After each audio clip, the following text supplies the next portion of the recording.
Abram suas Bíblias em 1 Coríntios, capítulo 1, do verso 18 a 25, que nós leremos nessa manhã.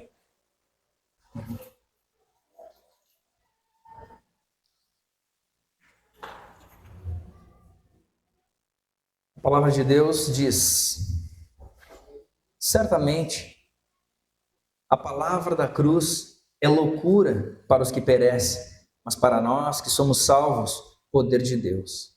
Pois está escrito: destruirei a sabedoria dos sábios e aniquilarei a inteligência dos instruídos. Onde está o sábio? Onde está o escriba? Onde o inquisitor desse século?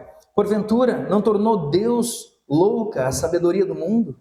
Visto como na sabedoria de Deus, o mundo não o conheceu por sua própria sabedoria, aprove a Deus salvar os que creem pela loucura da pregação. Porque tanto os judeus pedem sinais como os gregos buscam sabedoria, mas nós pregamos a Cristo crucificado, escândalo para os judeus e loucura para os gentios. Mas para os que foram chamados, tanto judeus como gregos, pregamos a Cristo, poder de Deus e sabedoria de Deus. Porque a loucura de Deus é mais sábia do que os homens, e a fraqueza de Deus é mais forte que os homens. Até aqui, meus irmãos, podem assentar. Bom, esse texto é um tanto difícil, mas também paradoxal em alguns aspectos. Parece um tanto confuso, mas é interessante que já no verso 19, Paulo começa usando um texto de Isaías, que está lá em 29:14 e 33:18, para demonstrar como, ou falar sobre a sabedoria meramente humana está fadada ao fracasso, está fadada a falhar. Hoje nós veremos como a cruz é loucura para o mundo e sabedoria de Deus, assim como a sabedoria do mundo também é loucura para Deus. E existem basicamente duas razões pelas quais os judeus consideram a mensagem da cruz, Cristo, como uma pedra de tropeço e grande dificuldade em assimilar o Evangelho. Esclarecendo ainda sobre o texto que lemos há pouco, a primeira dessas dificuldades que os judeus encontram é que eles não poderiam reconhecer como ungido de Deus alguém que fosse pendurado no madeiro. Se nós formos para Deuteronômio, capítulo 21, no verso 22 a 23, nós vamos ler: se um homem culpado de um crime que mereça a morte for morto e pendurado no madeiro, não deixem o corpo no madeiro durante a noite. Enterrem-no naquele mesmo dia, porque qualquer que for pendurado no madeiro está debaixo da maldição de Deus. Não contaminem a terra que o Senhor, o seu Deus, lhes dá por herança. Isso foi escrito 1406 anos antes de Cristo. E eles levavam, de alguma forma, isso muito a sério. Mesmo tendo Isaías 53, no verso 5, aquele que foi transpassado pelas nossas transgressões, moídos pela nossa iniquidade, debaixo do nariz deles, ainda assim, a cruz era uma barreira insuperável por parte dos judeus para que eles pudessem acreditar em Jesus Cristo como seu Messias.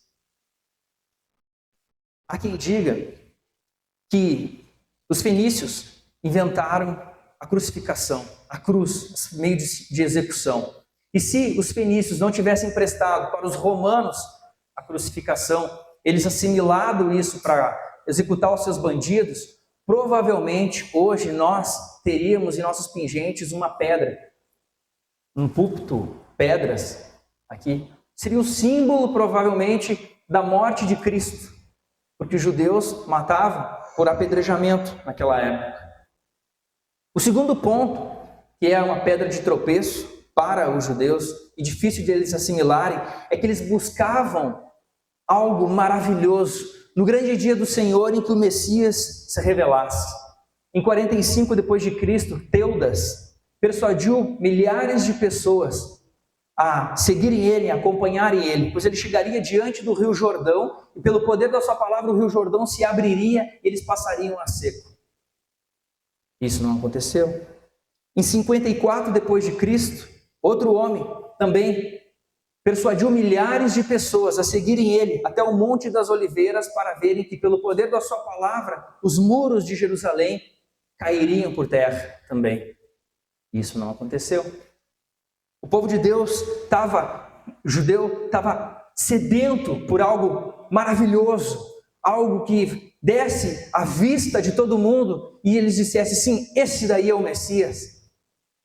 Os judeus esperavam por tal coisa, mas então vem Jesus Cristo, um homem humilde, um homem manso, esteve entre nós como servo de Deus, e essa imagem é impossível para eles de ser Deus.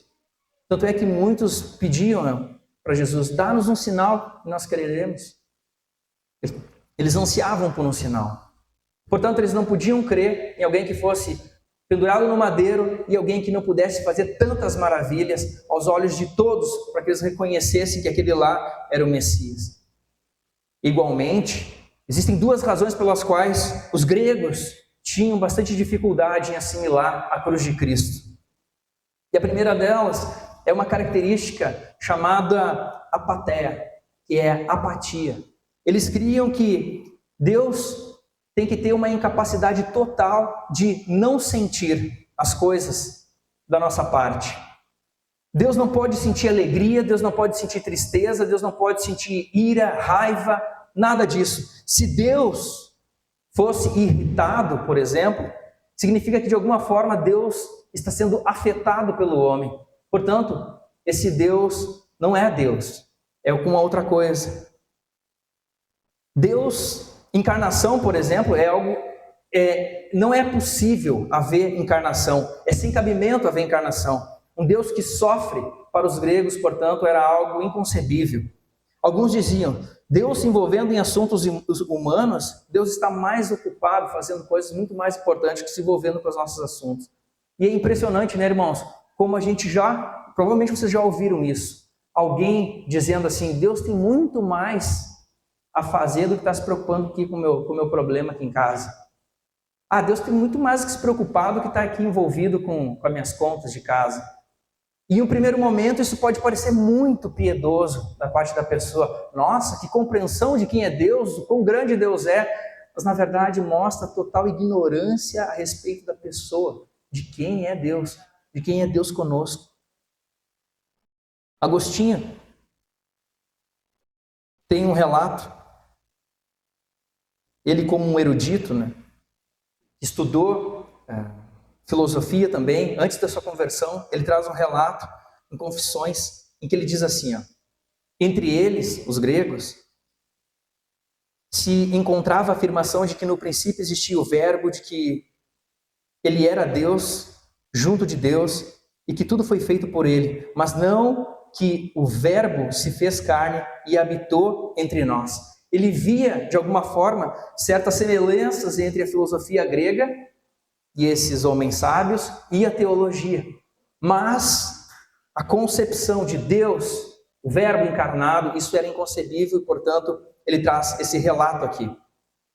O segundo aspecto, que também era uma pedra de tropeço para os gregos, por que não dizer, é que eles buscavam simplesmente a sabedoria e o debate, simplesmente o conhecimento pelo conhecimento. O sofista, que tem como sábio o significado de sofista, ele, depois de um tempo, passou a se tornar alguém que era similar ao homem que tem uma mente brilhante. Alguém que é capaz de tornar aquilo que é mal, ruim, através de sua boa argumentação, como algo maravilhoso e bom. Tipo advogado. Alguém com retórica brilhante, um homem persuasivo, que podia, portanto, enganar até mesmo as pessoas. Era muito bom em sua conversa, em sua lábia. Mas ele passava discutindo trivialidades, não estava preocupado em resolver problemas filosóficos. Apenas com uma ginástica mental constante. Fazer uma ginástica e debater eternamente se Adão tinha umbigo ou não, esse tipo de conversa. E muitos batiam nas costas, ficavam paparicando uns aos outros ali, e o interesse deles era simplesmente esse.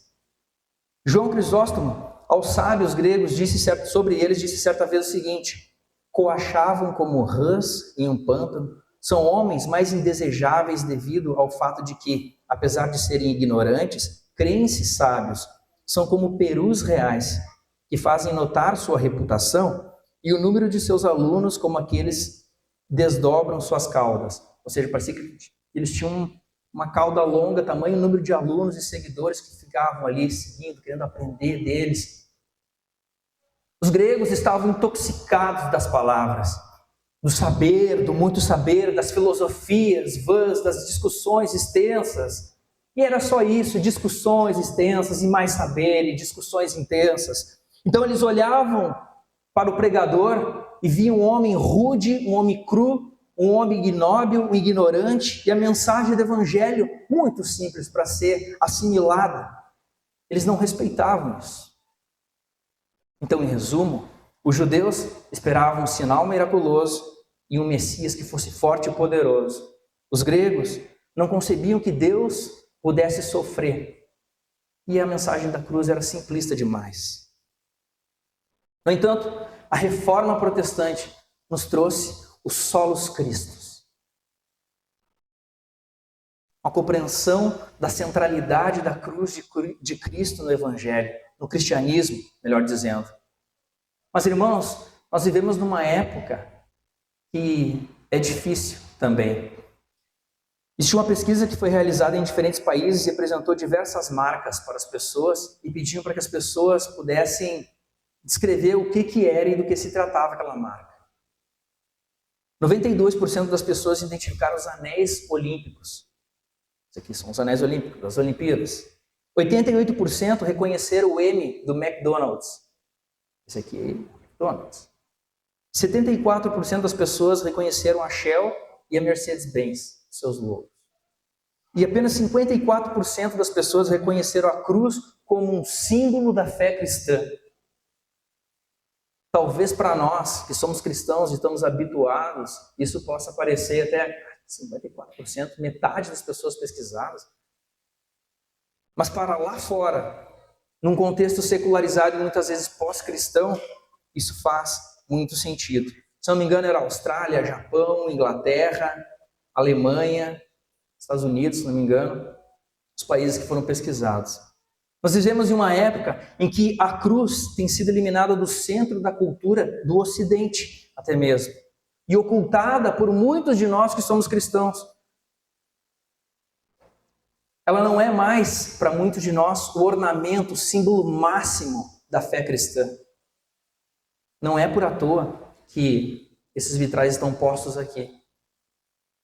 Para entrarmos de cara, sim, lembrarmos do nosso pacto, mas de cara nós olhamos para a cruz, lembramos que nós temos que passar pela cruz. O Espírito Santo está na igreja. O Cordeiro é o centro da igreja, dos 5 vitrais aqui. A ceia está aqui onde ela é ministrada e aqui em cima está o Xirô, que representa Cristo, e a palavra que ela deve ser pregada. Mas graças a Deus, porque de alguma forma a gente tenta cuidar isso e ter uma cultura aqui em nossa igreja. Igrejas lá fora, meus irmãos, pasmem, existem igrejas lá fora com uma arquitetura totalmente simplista, que investem muita grana em telões, estímulos visuais, paredes pretas, fumaça, foco na música, no sentimentalismo, no pregador carismático, no emocionalismo, como eu disse, e não tem uma cruz. Dentro da igreja não tem uma cruz. Não há mais espaço para a cruz, para a violência da cruz, para a sangueira da cruz, para a brutalidade da cruz. Ai, não. Isso é muito rude para o nosso tempo, para as novas gerações, para as crianças. A cruz é algo violento demais para ser falado. Vamos focar na vida de Jesus Cristo. Pasmem, meus irmãos, nós estamos em Porto Alegre e em Porto Alegre existem igrejas que na sua frente não tem uma cruz. Tu não sabe se aquilo ali é uma oficina ou se é uma igreja. Se é uma casa de festas ou é uma igreja. E se tu entrar, dentro não tem uma cruz. É aqui, na nossa sociedade, no nosso meio, não precisamos ir muito longe. Acontece hoje em Porto Alegre. No final do ano passado, nós tivemos uma vitória no STF, no dia 25 de novembro. Eles decidiram que sim, a cruz, ela pode ficar nos órgãos públicos, nos fóruns. Afinal, é uma manifestação histórico-cultural. Em um país com 85% da população se declarando cristã, isso não deveria ser nem discutido, se a cruz deve sair ou não dos órgãos públicos. De fato, no nosso contexto hoje, isso pode ser dito que foi uma vitória. Franklin Ferreira, em seu livro Pilares da Fé, diz o seguinte: quando considerarmos o texto sagrado com toda a seriedade que lhe é devido, descobriremos que Cristo crucificado está no centro da Sagrada Escritura. Tudo que vem antes é preparação para a cruz, e tudo que vem depois é um desdobramento do que aconteceu na sexta-feira de Páscoa em Jerusalém. Portanto, a cruz é o centro da fé cristã, o símbolo máximo da nossa fé, do Evangelho.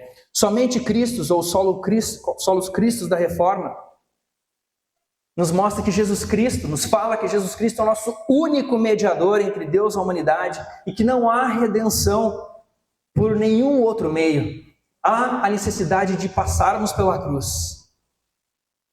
Exatamente 6 meses após Martinho Lutero fixar suas 95 teses na porta da igreja, lá em Wittenberg, no castelo, ele chama para uma discussão em Heidelberg. Ele propõe um debate. E nessa discussão em Heidelberg, Lutero fala sobre a teologia da cruz e a teologia da glória. Nesse debate, Lutero, expondo suas ideias como reformador, ele ganha nada mais nada menos que Martin Bucer, outra grande figura da reforma. Lutero acreditava que a igreja estava seguindo uma escada para a glória, ao invés de uma escada para a cruz. Ele usou a imagem de Babel, lá de Gênesis 11, para descrever aquilo que ele estava vendo na igreja. Pessoas tentando criar uma escada para o céu, com as suas próprias forças. Chegar ao céu com seus próprios méritos. E em contraste com Babel, ele usou a figura de Jacó em Betel, que deita sua cabeça sobre a pedra e Deus dá um sonho para ele, uma visão de uma escada que ia ao céu e anjos subiam e desciam. Ele traz esse contraste, portanto, nesse debate em Heidelberg. Lutero estava vendo que a igreja estava construindo escadas com as suas próprias forças, com as suas próprias potencialidades, quando na verdade a escada para Deus é a cruz. Existem muitos irmãos, muitas pessoas que creem, como nós lemos em Romanos 1, 18 a 21, sobre o conhecimento natural de Deus, os atributos naturais de Deus estão postos na natureza. Que a gente pode chegar ao conhecimento de Deus através do que a gente pode observar na natureza. De fato, Deus colocou em nossos corações a justiça. A gente pode ver a graça comum espalhada na vida daqueles que não são cristãos. Mas muitos pensam que podem se conectar por meio do mundo, por meio da cultura, da natureza, e que isso basta. E eu pergunto, será que isso basta de fato, meus irmãos? Minha família me conecta com Deus. Meus amigos me conectam com Deus. O chá de ayahuasca me conecta com Deus. O alucinógeno me conecta com Deus. Quando eu dou esmola, isso me conecta com Deus. Religiões usam animais, pipoca, pirulito, incenso, para, de alguma forma, manipular o mundo espiritual, ressignificando as coisas materiais para conseguir bênçãos ou o que eles querem nesse mundo. Mas o homem, meus irmãos, sem passar pela cruz por causa do pecado, não consegue ver a Deus. Ele precisa se arrepender. Esse é o evangelho do qual nós cremos. Não há outra forma de chegar diante de Deus, senão através da cruz e por meio dela. E Lutero, na sua teologia da cruz, vai dizer que nós todos, seres humanos, nós temos 3 tendências de criarmos 3 escadas. Preste muito bem atenção nisso. A primeira escada é a escada da especulação. Tendo em mente as universidades medievais, aqueles que estudavam Aristóteles, Platão, para chegar a Deus através do conhecimento, estudar a Deus, buscar a Deus através dos seus estudos, ele rejeitou a ideia de que era possível chegar a Deus através da filosofia e da própria mente, do mérito propriamente humano. Augusto, mas por que isso fala para nós hoje? Por que isso é relevante hoje, Augusto? Que diremos nós da maçonaria, por exemplo, que promove a ascensão social, o conhecimento do arquiteto do universo para uma elevação espiritual? Que nós diremos da ciência, que virou a nova religião, e se você é contra ou discute a religião, você é um negacionista, que é a palavra equivalente a herege nessa nova religião. Que diremos do budismo, do hinduísmo e das práticas de meditação, do autoconhecimento, da iluminação da mente? Que diremos do gnosticismo dos primeiros séculos, que dava a ideia de que apenas uma elite intelectual iria conhecer a Deus, ter acesso a Deus? Isso é mais atual do que nunca, meus irmãos. Nenhum deles passa pela cruz. Veja o que diz João Calvino a respeito desse texto que li inicialmente em 1 Coríntios. Aspas. O conhecimento de todas as ciências não passa de fumaça à parte da ciência celestial de Cristo. E, segundo, que o homem, com toda a sua astúcia, é demais estúpido para entender, por si só, os méritos de Deus. Precisamente como um asno é incapaz de entender harmonia musical. Segunda escada que Lutero nos fala na sua teologia da cruz, a escada das boas obras. Tendo em mente aqui na Idade Média também, quando alguns achavam que muito servir na obra, muito ajudar na obra vai te levar para Deus, muito ajudar em orfanatos, escola, asilos, hospitais, leprosários, isso vai me tornar uma pessoa mais aprazível a Deus. E o que isso significa para nós hoje? Qual o sentido disso para nós hoje? Meus irmãos, o que é o fundamentalismo dentro da igreja? As pessoas dizendo as vestes que você tem que usar, o cabelo que você tem que cortar, o tipo de filme que você tem que ver, os lugares aonde você deve ir, os programas de TV que você deve assistir. Não coma isso, não beba aquilo. Deus é santo, e se tu crê em Deus, tu precisa ser tão santo como Ele, se não mais ainda, para poder agradá-lo. E por trás disso está aquela arrogância, aquela arrogância meritória. Eu estou fazendo, por isso eu me conecto com Deus. E quando você prega o evangelho da graça e a cruz de Cristo para essa pessoa, ela ainda fica chateada contigo, ou fica braba contigo, porque o evangelho põe em xeque o fundamentalismo dela, a forma como ela aprendeu a operar a fé, a viver a fé dela desde sempre. São pessoas piedosas, muitas vezes, pessoas de oração, que são crentes. Eu tenho certeza que você conhece alguém assim, que ama Jesus.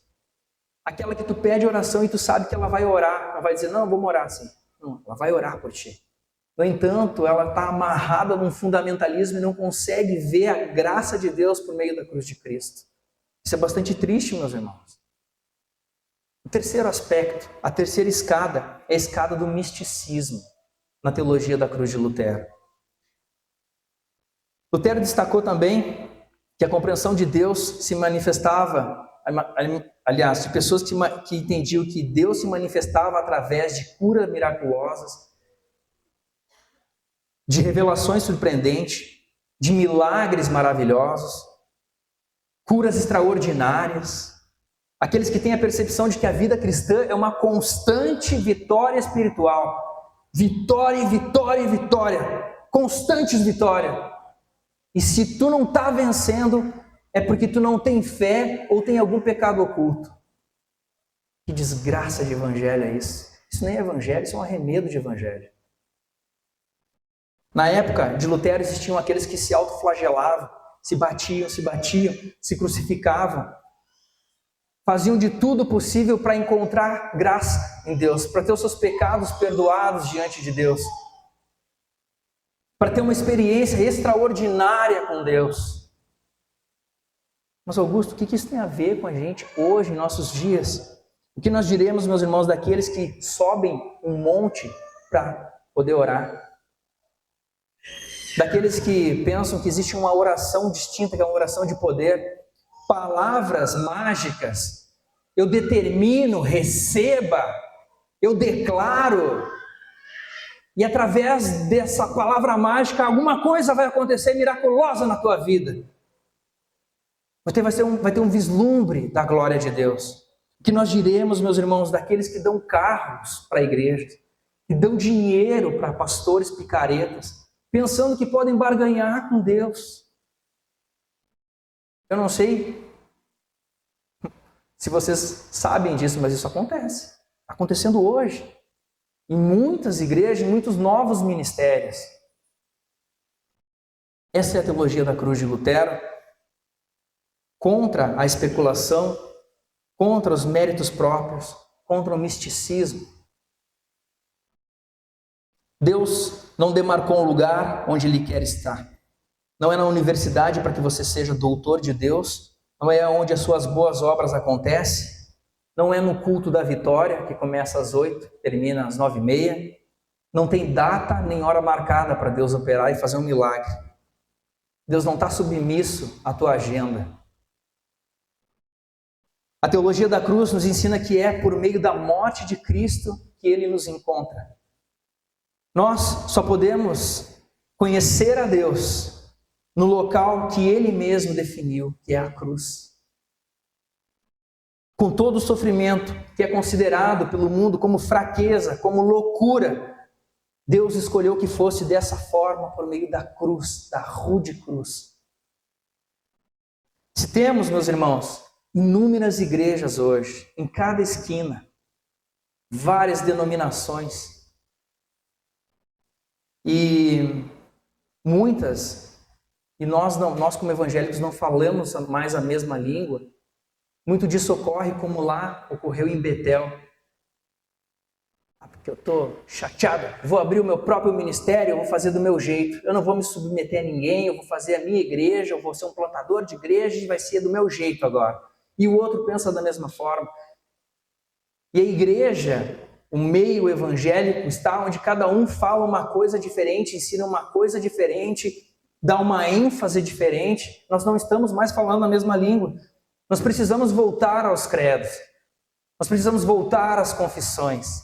Nós precisamos voltar ao evangelho da cruz, que vai ser o prumo, que vai balizar a igreja. Não é isso daqui que nós devemos pregar. Essa é a ênfase correta que nós devemos dar. Aqui na DJB, bem provável, com diversas pessoas com escolaridades diferentes, culturas diferentes, de pé, conversando uns com os outros. É bem provável que a gente não se conecte com muitas ideias uns dos outros. É bem provável que a gente tenha ideias divergentes uns dos outros, em pés, frente a frente. Mas quando somos postos de joelho debaixo da cruz, nós concordamos. A cruz, no negar a si mesmo um pouquinho mais, é que nós encontraremos a unidade da igreja, a unidade do reino de Deus. Há uma necessidade de resgatar a cruz e lembrarmos dela. É por isso que todo cristão precisa passar pela cruz. Toda igreja precisa ir por esse caminho. Porque se nós quisermos viver com os nossos próprios pés, conforme os nossos próprios olhos, a gente vai ter divergência e a igreja vai se rachar e vai se dividir. Por mais, irmãos, bem intencionado que todos nós sejamos com as nossas boas obras, continuaremos sendo um arremedo de cristão se nós não passarmos pela cruz, para sermos de fato seus imitadores. Lutero, em sua teologia da cruz, diz, aspas para ele, tendo aqui em mente a igreja e a liderança da igreja, pelo fato de ignorarem e odiarem a cruz, eles necessariamente amam o contrário, ou seja, a sabedoria, a glória, o poder, etc. Por essa razão, semelhante amor os cega e endurece ainda mais os seus corações. Por essa razão também, a sede de saber não é satisfeita com a sabedoria adquirida. Pelo contrário, é atiçada ainda mais. Tampouco o desejo de glória é satisfeito pela glória alcançada, nem o desejo de dominar é satisfeito pelo poder e pelo império. Nem a fome de elogios é satisfeita pelo elogio, etc. O que ele está dizendo aqui é que é uma necessidade de morrermos para nós mesmos, de tomarmos a nossa cruz e seguirmos a Jesus. É na cruz que Deus coloca de cabeça para baixo toda a nossa presunção, todos os nossos sonhos, toda a nossa arrogância, tudo que não está dentro do propósito de Deus.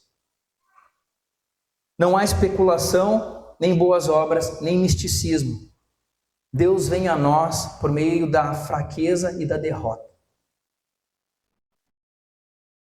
Tem o Evangelho Maltrapilho, que para muitos é um livro herege, mas é um livro que me marcou bastante. O Bernard Manning fala que estava pregando certa vez numa igreja dos Estados Unidos e falou sobre a graça e o Evangelho e a cruz e sobre um Deus que apanhou e morreu, foi cuspido.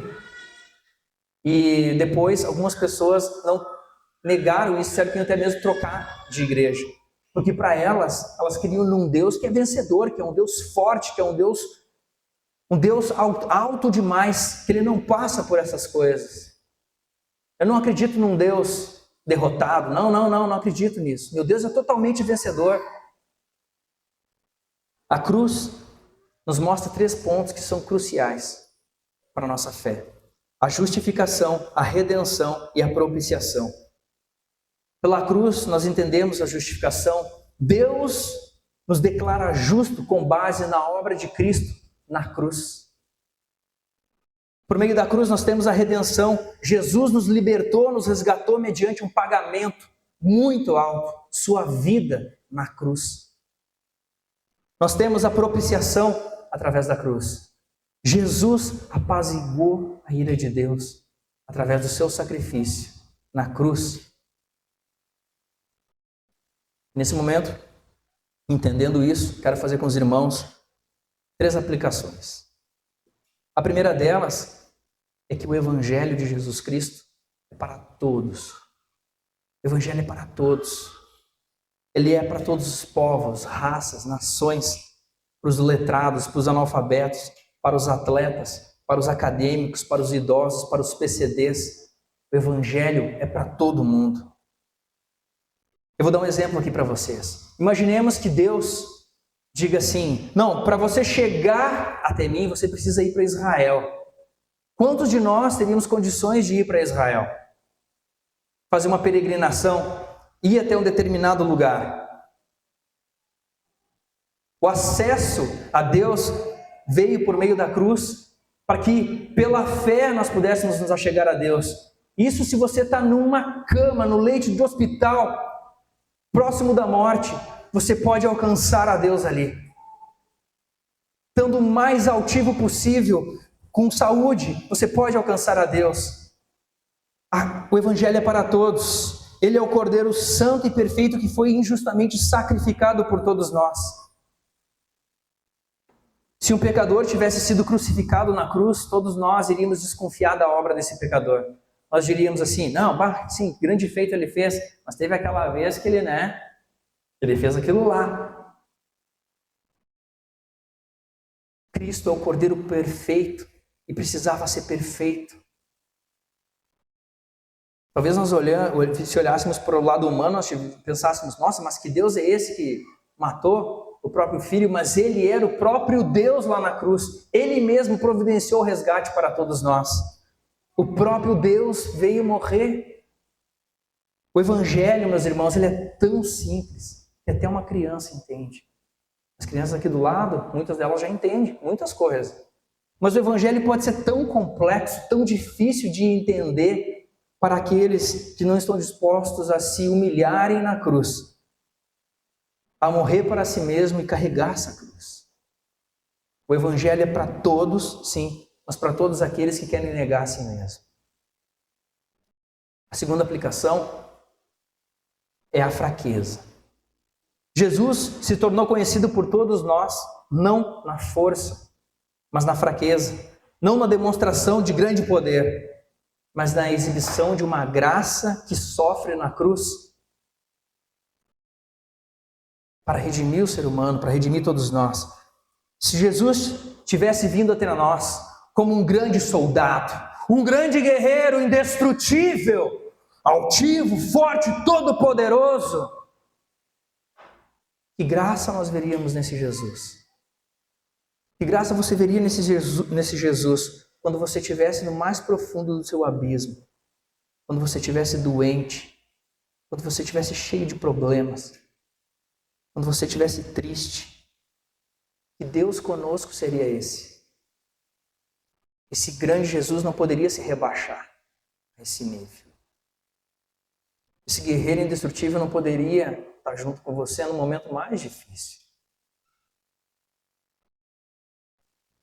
Ele nos veria padecer e ele não estaria do nosso lado. Jesus sentiu fome, sentiu sede, ele foi humilhado, ele foi espancado, ele foi ao mais profundo abismo. Então, ele ascendeu. E quando nós recebemos Deus em fraqueza, e somente assim os grandes sinais de glória, poder, o triunfo de Deus fará sentido para a nossa vida. Esse é o Deus conosco. Esse é o Deus que nos convida para a cruz. Quando meditamos na cruz, somos lembrados que Deus fica ao nosso lado e fica ao lado daqueles que sofrem, daqueles que carecem. Cristo é o Deus homem e por isso, sendo Deus homem, o que ele fez tem valor na eternidade. A salvação, meus irmãos, ela é solos Christus, ela só lhe deu a glória. É uma obra inteiramente de Deus por meio do seu Filho ao nosso favor. A terceira aplicação aqui, meus irmãos, eu penso que muitos de nós estudamos em diversos lugares. Nós somos criados por pais diferentes. Nós consumimos conteúdos distintos na internet, nas redes sociais. Nossa faculdade, aprendemos tantas coisas distintas uns dos outros. As nossas amizades, a família, a cultura que cerca muito de nós. Tudo isso, de alguma forma, são experiências que moldam a nossa vida, a nossa compreensão do mundo e a forma como nós nos relacionamos com o Evangelho também. Ao ponto de, em alguma altura, nós questionarmos se realmente entendemos aquilo que nós cremos. Existe uma máxima sociológica, na sociologia da religião, que uma das razões do Evangelho ter crescido muito é que ele falava aos corações dos pobres e necessitados. Veja o que é a experiência de vida e a compreensão das pessoas e como elas recebem o Evangelho. Se você é criado a vida inteira num berço de ouro, tendo tudo do bom e do melhor, todo o conforto, e eu falo para ti que tu tem que morrer a ti mesmo, qual o impacto que essa mensagem tem na tua vida, se não for algo sobrenatural e do Espírito Santo? Agora fala de um Deus que vai ressignificar a tua vida quando tu é um pobre, miserável, carente de Deus, de algo maior, de um significado em tua vida. Quando tu olha para esse Evangelho, ele bate diferente. É por isso que são bem-aventurados aqueles que são pobres de espírito. Acontece que muitos de nós já deveríamos estar voando no Evangelho. Muitos de nós já deveríamos estar na corrida da fé, ajudando os outros, encorajando as pessoas, visitando os irmãos. Cara, vamos orar junto, vamos ler a Bíblia, vou discipular, vou achar alguém para me discipular dentro da igreja. Era para a gente estar voando, a gente está há 10 anos dentro da igreja. Mas são tantas ideologias, são tantos pontos de vista, são tantos questionamentos que nós temos, são tantos anseios, ciência, traumas que nós trazemos do passado também, revoltas pessoais que nós trazemos também, e tudo isso fica como um grande zumbido e um grande ruído nos nossos ouvidos, e quando nós ouvimos o Evangelho, a gente, não é assim porque eu vivi isso, não é assim porque eu aprendi aquilo, eu não estou disposto a negar a mim mesmo, me esvaziar e aprender de Cristo. Esses fardos e todas essas bagagens que nós estamos carregando, insistimos em continuar carregando, tem nos atrasado na corrida da fé, faz a gente se arrastar. Eu estou há 10 anos me arrastando na fé. Enquanto Cristo fala para que nós deixemos as nossas bagagens, nossos fardos aos pés da cruz, para que Ele cuide de tudo em nossas vidas. E quando tu fala para alguém em cooperar, quando tu fala para alguém em ir em algum evento da igreja, estar junto com os irmãos, orar, ler a Bíblia, a gente tem a capacidade de pegar todas as grandes bênçãos que Deus nos deu e jogar contra Ele, contra Deus, e dizer, não dá porque na verdade vai ter que trabalhar amanhã, não dá por causa que meu filho, não dá por causa que eu vou viajar, não dá por causa que eu estou com um problema assim, não dá por causa que eu tenho um compromisso. Ok, não me entendam mal, meus irmãos, se isso é um impedimento real, não tem problema nenhum. Não, se isso é impedimento real, não há problema nenhum. O problema é que isso não pode virar muleta nas nossas vidas. Nós temos que rever nossas prioridades, olhar para a cruz e rever nossas prioridades, os nossos critérios, e ver o quanto, um pouquinho mais, nós temos que morrer. Muitos de nós, ao olhar para a cruz, nós estamos perdendo o brilho no nosso olhar. O brilho nos olhos de olhar para a cruz. Quantos de nós pode dizer como o apóstolo Paulo, em Gálatas 2:20, fui crucificado com Cristo. Sim, já não sou eu quem vive, mas Cristo vive em mim. E a vida que agora vivo no corpo, vivo-a pela fé no Filho de Deus, que me amou e se entregou por mim. Gostaria de convidar os irmãos a se colocarem de pé nessa manhã.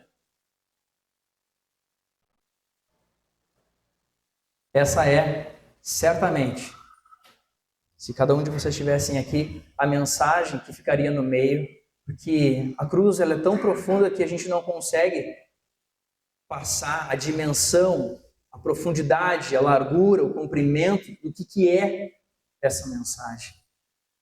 E eu, na minha fraqueza, na minha debilidade, muito menos para conseguir falar tamanha profundidade. Mas o fato é que não existe vida cristã sem a cruz. E esse desconforto que quando leio o Evangelho, eu sinto, eu espero trazer nessa manhã para vocês também, que vocês se sintam desconfortáveis. Lembrando uma célebre frase que foi e é atribuída a C.S. Lewis. Ele diz: se você está à procura de uma religião que o deixe confortável, definitivamente não lhe recomendaria o cristianismo. Oremos então nessa manhã. Senhor Deus, nós chegamos, Senhor, na Tua presença, Senhor, te dando graças, Senhor, te louvando, te exaltando, Deus. E lembrando aquilo que Teu Filho Jesus disse, Senhor, a cada um de nós, que ecoou um dia em nossos corações, que aquele que quiser vir após Ele, deve negar a si mesmo, tomar a sua cruz e seguir, Senhor. Ajuda-nos, Deus, nesse momento, Senhor. Ajuda-nos, Deus, porque Tu bem sabes da sinceridade dos nossos corações. Não há o que possamos esconder diante de Ti, Senhor, da nossa falta de vontade, da nossa falta de desejo de fazer aquilo que é certo, aquilo que Te convém e Te agrada, Deus. Nos ajuda, Deus, quando muitas vezes não queremos, quando muitas vezes, Senhor, não nos esforçamos para Te agradar, para Te louvar, para Te exaltar, através de obras que são resposta daquilo que Tu, antes de mais nada, fez por nós. Ajuda-nos, Senhor, a reconhecer o Teu santo Evangelho, Teu Evangelho genuíno, o Evangelho da cruz. Dá-nos, Senhor, esse reavivamento, Senhor, espiritual. Lembra-nos, Senhor, daquilo que nos traz esperança, para que possamos Te louvar e Te exaltar, Senhor. Quebra, Senhor, os nossos corações endurecidos, Senhor. Ajuda-nos, Senhor, para que todas as amarras, todas as cordas que nos prendem, todos os pesos, todos os fardos, Senhor, sejam depositados aos Teus pés na cruz. Para que possamos ser libertos definitivamente, Senhor, e possamos viver de fato em novidade de vida, que é aquilo que Tu espera de cada um de nós. Uma vida que Te glorifique, que Te exalte, Senhor. Uma vida, Senhor, para a Tua glória, Senhor, nós Te pedimos. Dá-nos, Senhor, essa compreensão e dá-nos, Senhor, pelo poder do Teu Espírito Santo, a capacidade de realização dessas boas obras. É o que pedimos e agradecemos no nome do Teu Filho Jesus, nessa manhã gloriosa e maravilhosa, em que lembraremos, Senhor, do Teu sacrifício na cruz, em que comeremos do Teu corpo, Senhor, e beberemos do Teu sangue, Senhor. Alegra no Senhor nessa manhã, porque tu resgatou a cada um de nós por meio da tua cruz. Amém.